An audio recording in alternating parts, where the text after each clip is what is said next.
Tonight on News Center at 6. People that are being abused and being manipulated have gotten disgusted with that happening. A union representative stands behind his call for Oxford County Sheriff Wayne Gallant to resign for what he's calling revolting behavior. Maine is on track to have one of its worst years ever for fatal pedestrian accidents. What's being done to address the problem? And I think a lot of people are shopping online. They're trying to avoid the crowds. Crowds hit the stores for Black Friday, but have online giants taken much of the hype out of the biggest shopping day of the year? The news starts right now.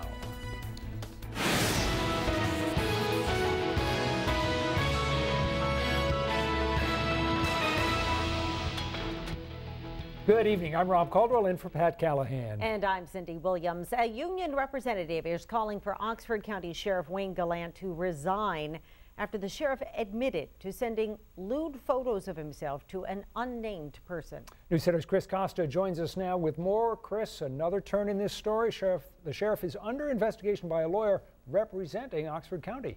Yeah, Rob and Cindy, that's true. But county officials will not say what that investigation is about.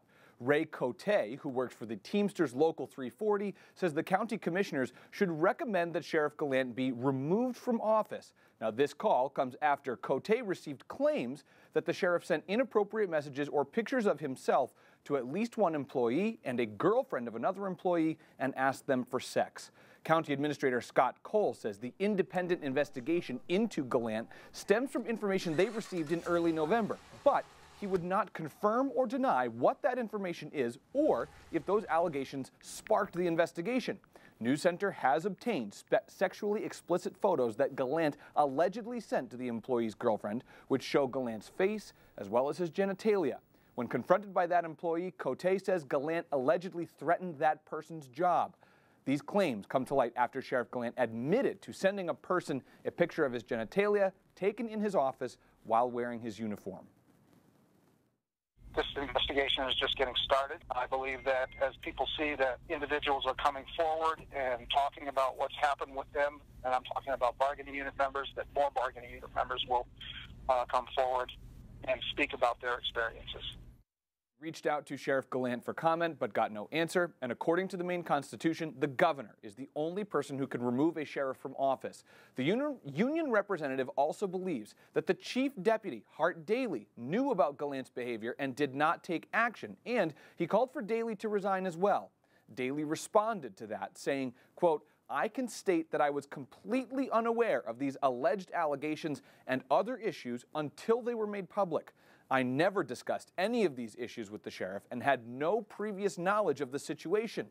I certainly would not condone these actions, but we will have to wait for all the facts to surface after the conclusion of the commissioner's investigation." Rob and Cindy? Chris, thank you. Maine is on track to have one of its worst years ever for pedestrian fatalities from car accidents. 20 deaths have been recorded so far this year. Maine's worst year ever was 1994, when 22 pedestrians were killed in accidents. We talked to officials from the Maine Department of Transportation and the Bicycle Coalition of Maine. Both say that distracted driving could be one of the major issues. But they also say that there's no particular trend they can discern with all these accidents, and that makes it difficult to find a solution. What is the southern Maine problem may well not be central or northern Maine's problem. So identifying a common thread has become very challenging. It's disheartening, and we continue to try to look at how we can make a dent in these numbers, but we need everyone's participation, both motorists and pedestrians, as well as the professionals. Officials say the rest of the year is the most dangerous time for these accidents. With black ice and early sunsets, they're asking both drivers and pedestrians to be extra careful. Today marks the start of the holiday shopping season, which makes the gifts that you're leaving in your car between stores very appealing to thieves. Cars.com says last year Black Friday ranked second behind Halloween for most reports of car thefts during the holiday season. Police also say there is a higher risk of having valuables stolen from your car on this day. Bangor police are urging people to remember to lock their car doors while out holiday shopping and to keep valuables out of sight. Certainly around the holidays and anytime shopping is sort of people's main focus. We do have an increase in those. And that's generally because the bad guys are out there and they know that people are going to the malls and all the other shopping stores, and that people are sometimes distracted and they're looking to buy, in most cases, fairly nice gifts, things that could be expensive. And police say if you see someone trying to break into a car, call them. It looks like we are in for our first decent weekend with a chance of snow in some places. Jessica Colley is here to fill us in. Hey, Jess. Hey, yeah, tomorrow looks great, but we do have another chance for some snow on Sunday. Some places even seeing some snow tonight, especially across northern parts of Maine. Let's take a look at the satellite radar. You can see where that is. Again, mostly across northern Maine, north of about the Millinocket area. Caribou saw some snow earlier. Patton seeing some snow right now. Same thing for Holton. Millinocket actually might be picking up a few flakes right now as well. So just be careful. It's not a very heavy snow. You can see the band actually really fizzling out, and it will continue to do so as we go throughout the next couple of hours. But it has coated some roadways, so take your time on the roads. Leave plenty of room between you and the car in front of you. Here is a look at our current temperatures. 39 right now in Portland. Bath, you're at 33 degrees. Same for Wiscasset, 33 there. Augusta, 38 is the current temperature. Rangeley at 32. Same for Bethel, 32 degrees, and it's 37 in Freiburg. So not a bad night. 39 in Bangor. Otis, you're at 33. Bar Harbor, 36. Castine at 40 degrees. Rockland at 33 degrees. If you're heading out to a Christmas tree lighting tonight, something like that, it shouldn't be too bad. Winds will pick up overnight though, and tomorrow's going to get a little bit breezy, although tomorrow is going to be on the warm side. Upper 40s, lower 50s for most of us. Plenty of sunshine, especially through the morning and early afternoon tomorrow. Then the clouds start to move in as we get into tomorrow night. Cold front comes through the area. That's going to drop our temperatures for the day on Sunday. Highs on Sunday only make it in the mid to upper 30s to near 40 degrees. Some rain looks possible as we get into Sunday afternoon and evening too. Some snow in northern parts of the state and in the higher elevation. So overall, I think Saturday looks like the better day this weekend. Sunday's not looking too bad. And then we have another chance for snow by the end of the week. So we'll talk about that a little bit more coming up, guys. Excellent. Jess, thank you. Thanks. This weekend feels like the true start of Maine's ski season. Skiers are spending the holiday at Sunday River in Newry. The resort is fully functioning, but it is not fully staffed. Sunday River is advertising hundreds of available jobs, including lift operators, snowmakers, and housekeepers. The state's low unemployment and shrinking workforce may make hiring an uphill battle. We're hiring for lots of positions, but that's just kind of the nature of this beast. It's not anything we haven't seen before. The ski area is offering new incentives to boost recruitment, offering employees between $100 and $300 for just bringing on new workers. They're also offering new employee housing.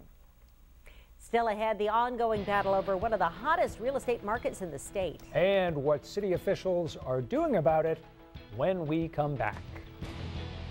We've got the sights and sounds and numbers from Black Friday and why this shopping season may look a whole lot different, plus spoofing, how criminals are hijacking your phone number to trick you into answering those junk calls tonight on Nightly News. Officials in Portland will soon consider temporarily banning the demolition of some buildings on Munjoy Hill. The issue came up after residents raised concerns about the rapid pace of development and how it's changing the character of the East End neighborhood. Munjoy Hill is considered one of the hottest markets in the state. People who live there say affordable housing and historic buildings are being torn down and replaced with large, high-end condo projects, which they say are out of scale with the neighborhood. The most recent project would demolish a two-family home on St. Lawrence Street and replace it with a 5-unit building. The home was built in the 1850s. Next month, the City Council will take up a proposed 6-month moratorium on teardowns. Residents say they're not trying to control development, just trying to make sure it's being done the right way. We don't want to prevent developers from building these structures. We would like to say, let's pause a little bit to see what fits into the community, and maybe the city can help with the aesthetics of it and the footprint of it. If it's approved, the moratorium would not affect projects that have already been given the green light. Officials with the Southern Maine Landlord Association say the city needs to be really careful to not create a sense of unpredictability in the market.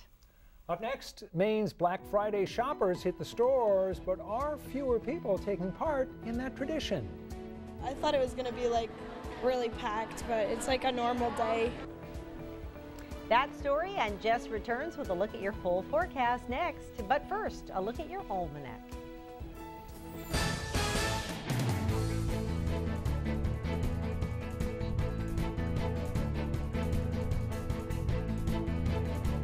Black Friday is known as the biggest shopping day of the year, with enormous crowds out trying to find the best deal to kick off holiday shopping. But many of Maine's traditional Black Friday shoppers found themselves in smaller crowds than usual today. This as brick and mortar stores work to compete with the continued growth in online shopping. Newsletter Zach Blanchard has more. Here at the Main Mall in South Portland, the crowds may seem slightly smaller than years past, but still, that holiday spirit is holding on strong. The cheers as the doors open, the long lines, and bags filled with the must-have deals. An LP. All the signs of yet another big Black Friday, except many say this year was not quite as big as they'd hoped. There aren't that many people like last year or even the year before that. I thought it was going to be like really packed, but it's like a normal day. Many stores opening later than usual. Management at Cabela's in Scarborough say the line there was much smaller this year, despite some people waiting more than 12 hours to get in. It's about the memories. Thank you. Crowds still flock to big box stores like Target, where more people showed up just in time for the opening there. Good time. I mean, other than the cold, I'm frozen right now. Some blame the drop in the Black Friday craze on competition from online retailers. Still, the National Retail Federation anticipates a slight increase in holiday retail sales by 3 to 4%. I don't shop online. I'm too old for that. So just stick with the stores? I want to feel it, want to touch it, want to see it. I think a lot of people are shopping online. They're trying to avoid the crowds, which I think it's more fun. Because deals or no deals, sometimes it's just about the experience. So would you say it becomes more of like a holiday tradition than anything else? Oh yeah, it's something I want to keep up. I'm hoping to do this with my daughter as she gets older, like me and my mom do. It's just so much fun. Now with today's smaller crowds, many small businesses here in Maine are banking on a good turnout tomorrow for Small Business Saturday. In South Portland, Zach Blanchard, News Center. So it is the day after Thanksgiving, and the Christmas decorations are already appearing. In Portland, the Monument Square tree is now up and lit. The city's official kickoff to the holiday season has a couple of new additions this year. News Center's Dustin Valkowski is in Monument Square with more on that. Hey, Dustin. It certainly does, Robin. Cindy, the music portion of the evening has wrapped up, but before we get to the who, what, when, where, of why of tonight, we're going to show you a little look at the tree lighting. 3, 2, 1.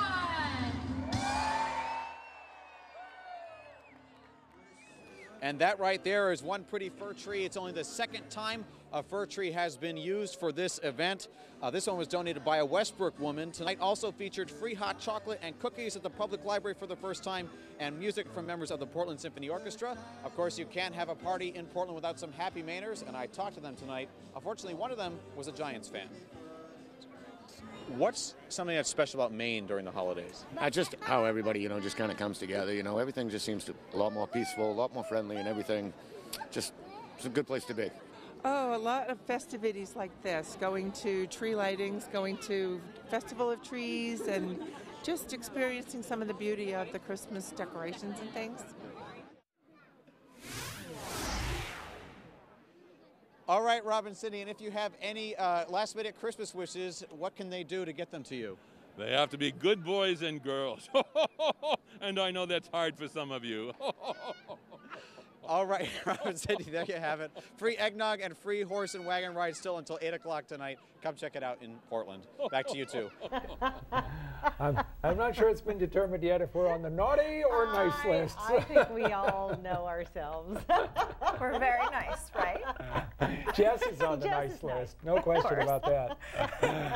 Guys, it's a pretty nice night out there. People are, of course, bundled up because it's chilly, but it's not too cold. Most of us still in the mid to upper 30s tonight, and we're not going to cool off very much tonight. Skies clearing out, though, for the most part. We do have a couple clouds around, but they're going to help to keep it kind of on the mild-ish side for tonight. You can see here we have had some snow across northern Maine. Still seeing just a few snowflakes around. Be careful tonight on the roads. Leave plenty of room between you and the car in front of you. There has been a little bit of a coating on some of the roads across northern Maine, so just take your time. 39 in Bangor. It's 34 now in Millinocket, 38 in Augusta. Lewiston, you're at 37 degrees. Portland at 39. So again, it's not too bad. Sanford, though, cooling off, usually a cool spot. 28 is the current temperature right now. Overnight lows tonight will only drop into the low to mid 30s, so it's not going to be too bad waking up tomorrow morning.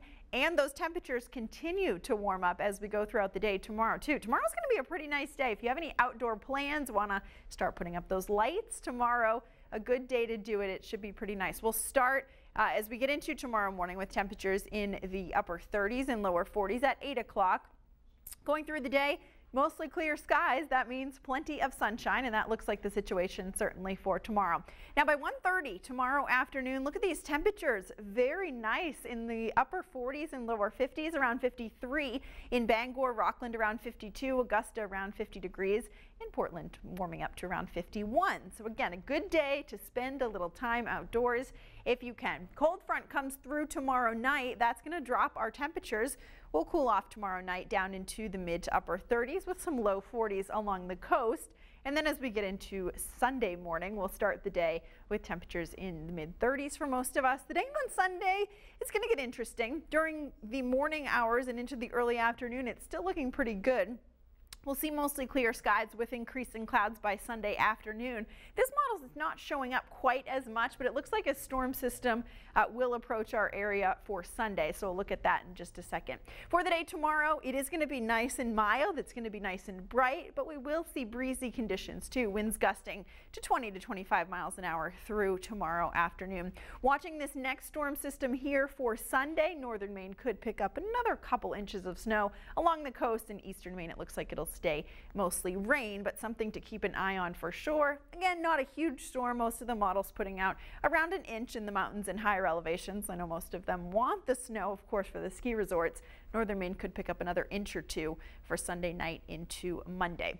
Here's your marine forecast for tomorrow. Seas around 6 to 8 feet in the morning. They will subside as we get into tomorrow afternoon, though. The winds from the southwest 20 to 25 knots, gusting as high as 35 knots tomorrow morning. So again, it is going to be breezy out there. There's a small craft advisory in effect through the day tomorrow until tomorrow evening. Here's your extended forecast. Again, tomorrow looking like the nicer of the 2 weekend days. In my opinion, a great day to be outside, getting all decorated for the holidays. By Sunday, again, some snow showers possible as we head into Sunday afternoon and evening. Looks like rain along the coast, though. By Monday, partly sunny skies, a couple snow flurries possible, too. Temperatures warm up as we head into the middle of next week. Tuesday, partly cloudy in the mid 40s. Wednesday, we are back into the low 50s. Skies clear out for Wednesday afternoon. Increasing clouds for Thursday, and then we're watching the potential for a storm by the end of next week. Way too early to make calls on that, but right now it's looking like it's going to be on the warm side. Some more rain, but I know we'll get the snow eventually. It's interesting, though, because with that forecast, we go into December with virtually all of the state having gotten little or no snow. I know. Yeah. Interesting stuff, right? Yeah. It is. No complaints? No. Thank you, Jess. Not yet. Still to come, what happens when you're forced to play on a team with your rivals? First practice, it was kind of awkward. Usually their schools go head-to-head, but now they have to work together. The story when we come back.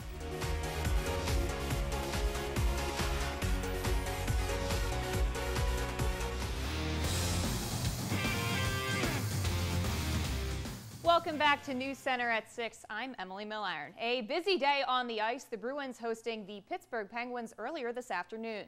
This one was a high-scoring affair. 13 minutes in the first period. David Krejci sets him up on the back post and knocks this one in to put the Bruins up 1-0. Later on in the first, Sean Curley one-times a great pass from Charlie McAvoy, extending the Bruins lead 2-0. In the third frame now, it's all tied up at 3. Penguins are putting on the pressure, but David Pastrnak grabs the puck on a breakaway and is able to capitalize for the game winner. The Bruins win their 4th straight, beating the Penguins 4-3. The UMaine hockey team is in Belfast, Ireland for the Friendship 4 tournament. Earlier today, the Black Bears took the ice against the Providence Friars. Both teams held each other scoreless through the first period. When 5 minutes left in the second frame, Providence's Brian Lemos wraps it around, gets it in between the posts. The Friars go up 1-0. Third period now, still 1-0 Friars, and Brian Pino on the power play. Friars won past the Black Bears to increase their lead 2-0. Later on, the Friars scored on an empty netter to beat UMaine with a final score of 3-0.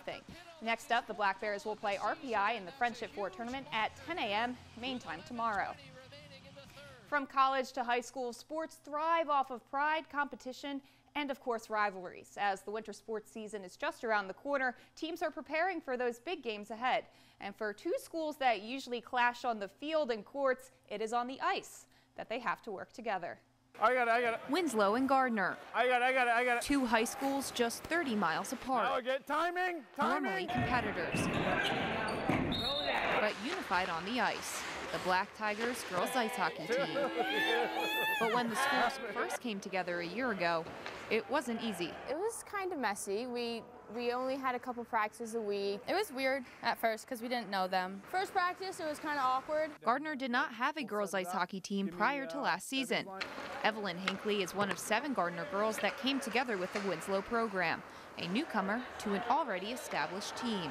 It was our first year meeting these girls and stuff, and so it was very new. But as the season went on, the chemistry grew. We held our own and we kept it together, and we had a pretty decent spot going into playoffs. The Black Tigers not only made the playoffs, they hosted a quarterfinal game. Before that, Winslow hadn't made the playoffs as a standalone program in 4 years. The girls had to become a team before we could make a team and work as a team. Last year, Alan Vayu was a volunteer coach. Now he is the Black Tigers head coach and has watched his team come together to achieve or score a common goal. They understand it. They know that if they're going to go their different ways, if Gardner's going to do their thing, Winslows going to do their thing, it's going to be two teams trying to blend into one. But everything we do is together as a team, and I think the girls really accepted it well. With playoff experience under their skates and awkward introductions behind them, the Black Tigers have shifted their focus from bonding to pursuing a state title. My expectations are pretty high for this season, especially because we have a set of new coaches that are really working us hard, and we've been with these girls for a year now, so we know each other a lot more, and it should be a good season. The Black Tigers have their first game of the season tomorrow night, where they will face off against St. Dominic Academy at 6:30. That will do it for sports. I'm Emily Milliron. Rob and Cindy, I'll send it back to you. Thank you so much, Emily. And that's going to do it for us for tonight. Thank you so much for joining us. NBC Nightly News with Lester Holt is up next. I'll see you in a half hour at 2:07. Good night.